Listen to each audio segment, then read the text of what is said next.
بسم اللہ الرحمن الرحیم۔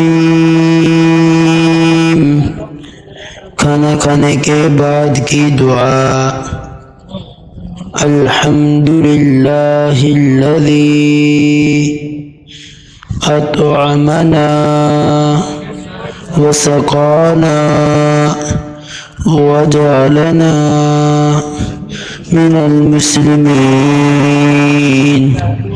ترجمہ: تمام تعریفیں اللہ ہی کے لیے ہیں جس نے ہمیں کھلایا پلایا